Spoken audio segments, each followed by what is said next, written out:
Imagine entrar em um hospital brasileiro nas décadas de 50 ou 60. O cenário que você encontraria era muito diferente do que vemos hoje nos centros de saúde modernos. Naquela época, os corredores estavam cheios de profissionais dedicados, pessoas que passavam noites em claro cuidando de doentes e feridos. Mas havia um vazio enorme por trás de cada uniforme branco. Esse vazio não era de competência técnica, mas de proteção legal e identidade profissional. A enfermagem vivia em um estado de desamparo que hoje parece quase inacreditável para quem entra na profissão. Não existiam diretrizes claras que definissem os limites de atuação de cada um. Não havia um documento jurídico que separasse a prática científica fundamentada do simples esforço de alguém que tinha apenas boa vontade.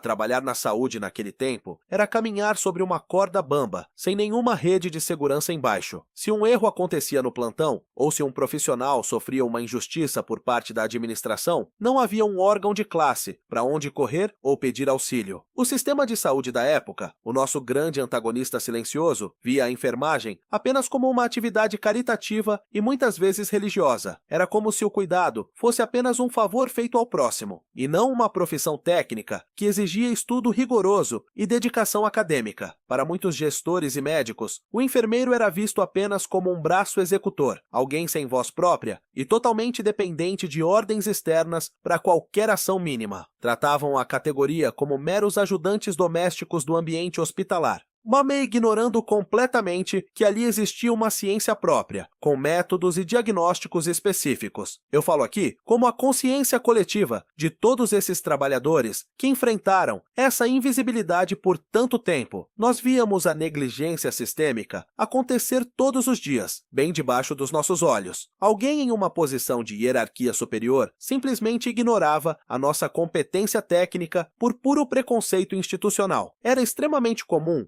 ouvir que qualquer pessoa podia cuidar de um paciente, desde que tivesse paciência e algum carinho. Mas nós, que estávamos ali no leito, sabíamos que paciência sozinha não cura uma infecção e que o carinho não substitui a técnica correta de esterilização ou a precisão necessária na dosagem de uma medicação crítica. A falta de uma identidade jurídica clara era o principal muro que nos impedia de crescer e sermos respeitados. Éramos profissionais qualificados, operando em um ambiente que insistia em nos tratar como amadores ou voluntários. Nossa indignação não costumava explodir em gritos nos corredores, mas se transformava em uma observação atenta e silenciosa sobre a necessidade de mudança. Percebíamos que essa transformação precisava vir através de uma base teórica e ética que fosse inquestionável perante a lei. Entendíamos que a ciência que cura e que cuida não poderia mais ser exercida na sombra da ilegalidade. Sem uma lei federal que nos definisse e nos protegesse, éramos vulneráveis a qualquer tipo de mando e desmando administrativo. Muitos enfermeiros, auxiliares e atendentes sentiam o peso de serem cobrados por responsabilidades imensas,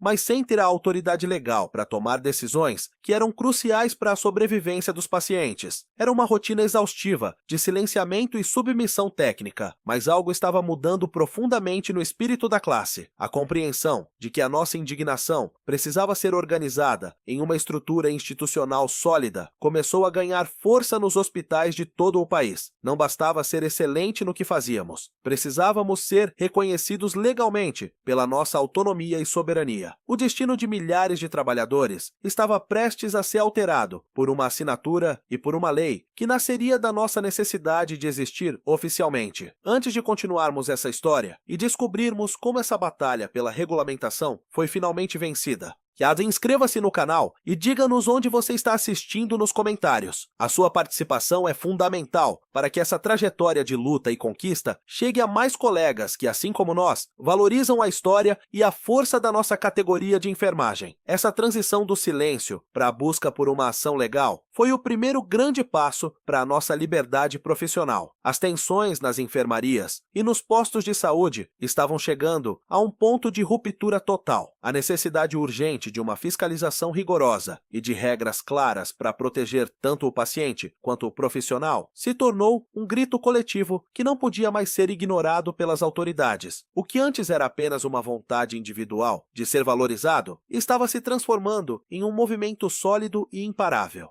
A semente de um conselho que pudesse falar por todos nós estava começando a germinar em solo brasileiro, prometendo trazer a clareza e a justiça que faltavam para quem dedicava cada minuto da sua vida a cuidar da vida do próximo. O cenário de desorganização sistêmica estava com os dias contados. Para entender como chegamos ao que temos hoje, precisamos olhar para as raízes da nossa história no Brasil. Nada nasceu do nada. Antes de termos uma carteira profissional ou um conselho para nos defender, o que nos guiava eram exemplos de força que vinham de longe. Olhávamos para a história de Florence Nightingale, que lá na Europa provou que a organização salvava mais vidas do que a sorte. E aqui, em nossa própria terra, tínhamos o legado de Ana Nery, que enfrentou campos de batalha para cuidar de quem sofria. Elas foram os nossos pilares, mostrando que o cuidar era uma ciência e não apenas um gesto de caridade. No entanto, apesar dessas inspirações, a realidade nos hospitais brasileiros das décadas de 50 e 60 ainda era um cenário de muita confusão e falta de regras claras para todos. Naquela época, a enfermagem era uma mistura estranha de boa vontade e aprendizado prático. Muita gente aprendia a fazer procedimentos básicos apenas observando os mais experientes. Não existia uma norma que dissesse como cada coisa deveria ser feita. Imagine o perigo de um paciente ser atendido por quem não tinha passado por um curso técnico, mas que estava ali por coragem. A falta de padronização era uma ferida aberta na saúde pública. Para quem era formado e tinha estudado anos, a situação era desanimadora. Você tinha o conhecimento técnico,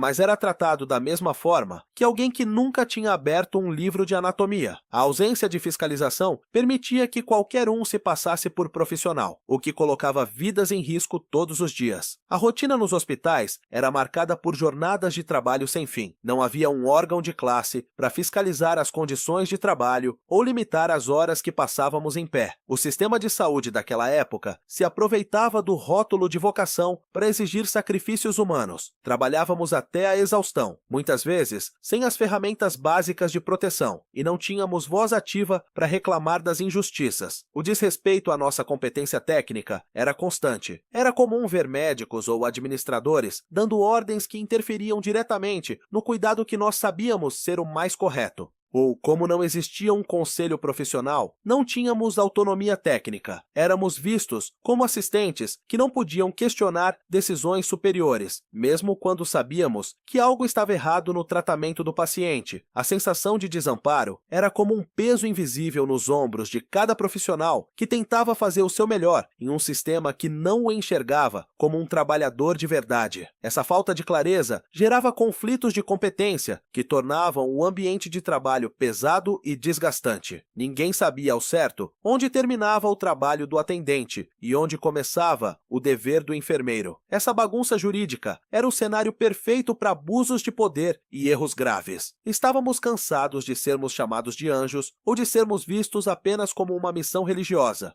Queríamos ser reconhecidos como profissionais de uma ciência rigorosa. O uso da palavra vocação servia para justificar salários baixos e a falta de direitos básicos. Se era por amor, por que exigir leis e proteção do Estado? Esse era o pensamento cruel que dominava as instituições de saúde. As rachaduras emocionais na nossa categoria estavam se tornando insuportáveis. O cansaço físico se juntava à frustração de não ter uma identidade profissional definida perante a lei. Percebemos então que o respeito não viria de graça. Ele precisava ser conquistado pela força da lei. Entendemos que era urgente a criação de uma autarquia, uma instituição que tivesse o poder de polícia administrativa. Isso significa ter autoridade legal para fiscalizar o exercício da profissão, garantindo que apenas pessoas qualificadas pudessem atuar no cuidado direto. Precisávamos de um sistema que pudesse punir quem agisse de forma errada e e que protegesse a sociedade de falsos profissionais. A ideia de um Conselho Federal e conselhos regionais começou a ganhar corpo como a única saída para organizar o caos que imperava nos hospitais brasileiros. A enfermagem estava pronta para dar um passo gigantesco, saindo da sombra da invisibilidade para a luz da regulamentação. O desejo de ter uma casa própria, onde enfermeiros, técnicos e auxiliares pudessem ser orientados por seus próprios pares, estava prestes a se tornar uma realidade histórica. O dia 12 de julho de 1973 não foi apenas uma data comum no calendário da saúde brasileira. Foi o momento em que a caneta encontrou o papel para oficializar uma mudança que já era urgente há décadas. Com a assinatura da Lei nº 5.905, o cenário de incerteza e falta de proteção jurídica começou a desmoronar. Naquele dia, o Conselho Federal e os Conselhos Regionais de Enfermagem deixaram de ser um sonho de bastidor para se tornarem a espinha dorsal da nossa profissão. Foi o marco zero de uma nova era onde a enfermagem finalmente ganhou o direito de caminhar com as próprias pernas. Essa vitória política trouxe uma transformação imediata na forma como o trabalho era visto dentro e fora dos hospitais. Antes, estávamos à mercê de decisões de quem não entendia nada da nossa rotina técnica. Agora, com a criação dos conselhos, a categoria passou a ter autonomia. Isso significava que o enfermeiro passaria a ser orientado, fiscalizado e, se necessário, julgado por seus próprios pares. Não eram mais administradores ou outros profissionais que ditariam o que era certo ou errado na nossa conduta ética, mas sim pessoas que conheciam os desafios reais de estar à beira de um leito. A implementação do sistema COFEN/COREN trouxe uma ordem que o Brasil nunca tinha visto na saúde. Cada estado passou a contar com o seu conselho regional para organizar o registro dos profissionais. A partir daquele momento, para trabalhar na enfermagem, não bastava mais ter apenas experiência prática. Era preciso ter um registro profissional obrigatório. Isso limpou o mercado de pessoas sem qualificação que colocavam os pacientes em perigo e desvalorizavam quem realmente tinha estudado. O enfermeiro, o técnico e o auxiliar passaram a ter funções bem definidas por lei. A tal que acabou com aquela confusão onde todos faziam tudo e ninguém era responsável por nada. Com a chegada do primeiro Código de Ética da Enfermagem, os profissionais ganharam um norte. Não era mais sobre seguir ordens cegamente, mas sobre seguir princípios científicos e éticos que protegiam a vida humana acima de qualquer interesse institucional. O sistema de conselhos assumiu o poder de polícia administrativa. As fiscalizações começaram a acontecer de forma sistemática, garantindo que as unidades de saúde tivessem o número mínimo de profissionais para atender a população com segurança. Aquele sistema de desorganização do passado começou a perder força diante de uma estrutura que exigia respeito e profissionalismo. A mudança no status social da categoria foi visível. Deixamos de ser vistos como meros executores de tarefas para sermos reconhecidos como cientistas do cuidado. O enfermeiro passou a ocupar cargos de liderança, a tomar decisões técnicas baseadas em evidências e a gerenciar equipes com a segurança de que o conselho estava ali para dar suporte. O COFEN se tornou a voz que levava as demandas da enfermagem para as esferas mais altas do governo, enquanto os CORENs cuidavam do dia a dia de cada profissional em sua região, ouvindo queixas e protegendo o exercício legal da profissão. Olhando para trás, percebemos que o nascimento dessa lei foi o desfecho de uma luta que começou com Florence Nightingale e ganhou força com Anna Nery. Aquelas mulheres sabiam que a enfermagem precisava de ciência e disciplina.